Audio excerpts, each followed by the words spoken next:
ఓం శ్రీ మహాగణపతయే నమః. ఓం గం గణపతయే నమః.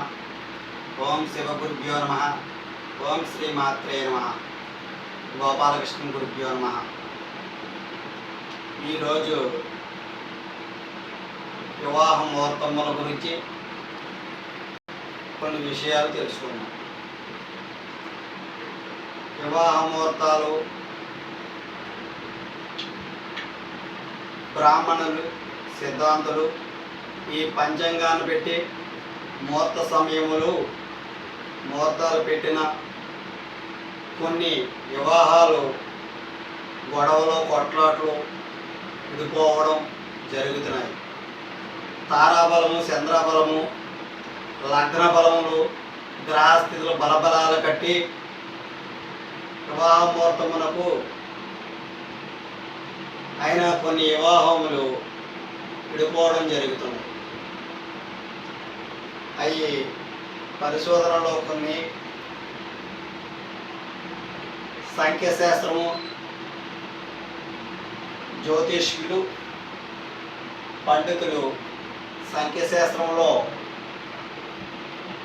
వివాహ ముహూర్తములు, సమయము, డేట్లు, సంవత్సరములు ఇవన్నీ తీసుకుని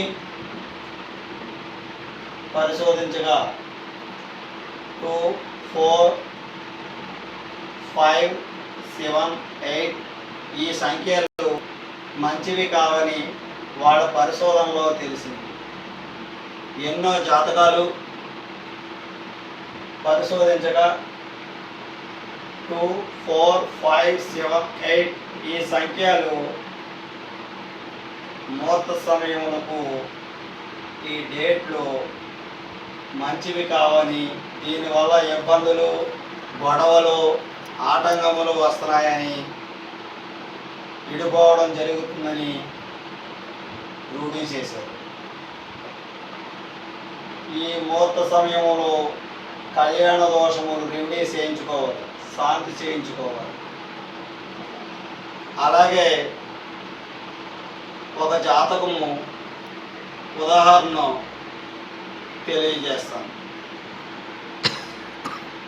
కొనిదెల నాగబాబు గారు కుమార్తె నిహారిక మ్యారేజ్ డేటు డిసెంబర్ 9, 2020న వివాహం జరిగినది.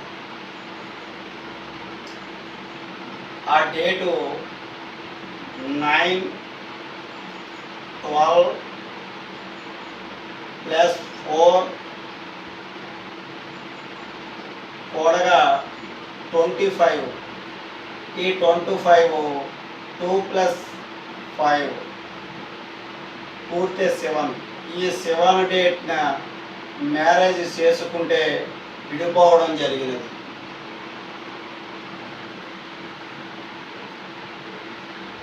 ముహూర్తములు పెట్టినా సరే సంఖ్యాశాస్త్రమును కూడా ఫాలో అవ్వాలి.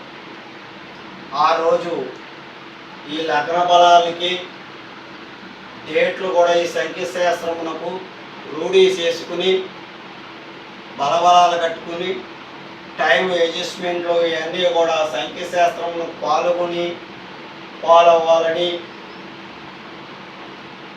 ఇటువంటి ఇబ్బందులు రావని తెలియజేయడం జరుగుతుంది. శాస్త్రము తెలిసిన పండితులు, జ్యోతిష్యం, పంచాంగము పట్టే కాకుండా పంచాంగంని, జ్యోతిష్ శాస్త్రమును జోడించి చెప్పగలిగే పండితులు, బ్రాహ్మణులు, సిద్ధాంతులకు దగ్గర వివాహ ముహూర్తములు పెట్టించుకోవడం మంచిదని ఈ సందర్భంగా తెలియజేస్తున్నాం. దీన్ని 50 మంది ప్రజలు కూడా గ్రహించాలని చెప్పడం జరుగుతున్నది.